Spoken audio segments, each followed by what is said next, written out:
how Guru Gobind Singh created the army. They're still in the same mode, how they're in a time warp, how they stayed back in the same thing. The Sikh community was born in a very certain type of historical situation. When Guru Nanak came, he did not start any particular religion. He was just a guru who gathered a large group of people around him. He did not ascribe to any particular religious tenet. He generally thought his teaching is universal. He initiated people into certain types of meditation and devotional practices. Then, after him, another 5 gurus came.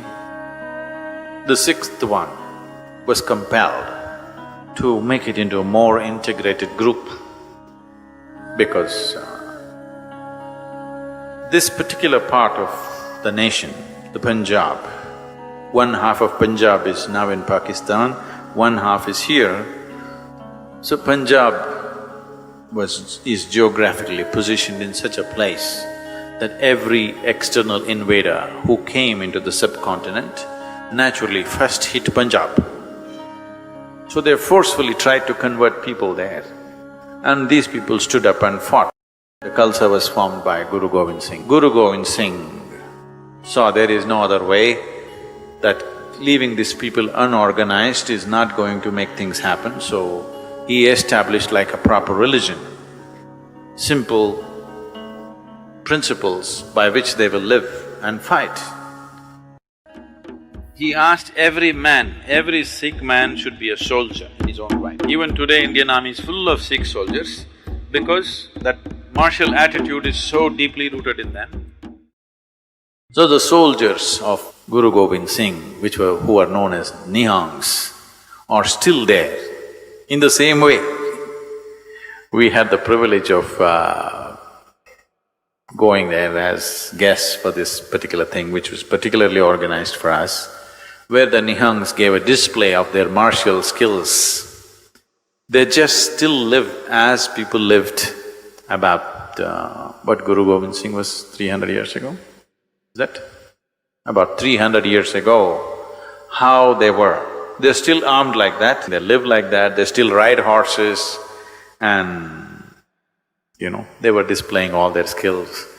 And old men who are like over 50 years of age, riding 2 horses, standing, 2 horses galloping at full speed, standing on the 2 horses and riding like this. People fall off and they're such wild creatures, displaying their skills with sword and bows and arrows. How Guru Gobind Singh created the army. They're still in the same mode, same kind of clothing, same kind of weapons, same kind of attitude. A certain segment of them, I don't know what is their population, but they get initiated into this thing at a very young age and their whole life is martial. It was very, touching and interesting, and how they're in a time warp, how they stayed back in the same thing, because this was given to them as a sacred duty to protect that society at that moment. At that moment, it was a very, very relevant thing to do. If you look back and see why they became like that, there was sufficient reason for them to become the way they became. And the most incredible thing is the whole Sikh community and their temples and the gurudwaras have done what is called as kar seva, which is volunteering. Everything is on voluntary basis.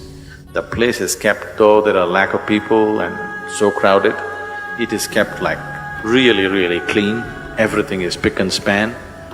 People taking this up as their expression of their devotion, they clean the floor with their own clothes. Suppose you're wearing a shawl, with this shawl you clean a particular part of the floor. Now there are 1,000 volunteers who just come up by themselves, they're not organized. You come up today and you keep one part of the floor clean. That is your sadhana for the day. So because of this, the temple is extremely clean and people are cleaning it with their own clothes, what they're wearing. Extreme sense of devotion and dedication, which is really touching, extremely, so touching and beautiful to see so many people in that level of devotion and dedication, which is really beautiful.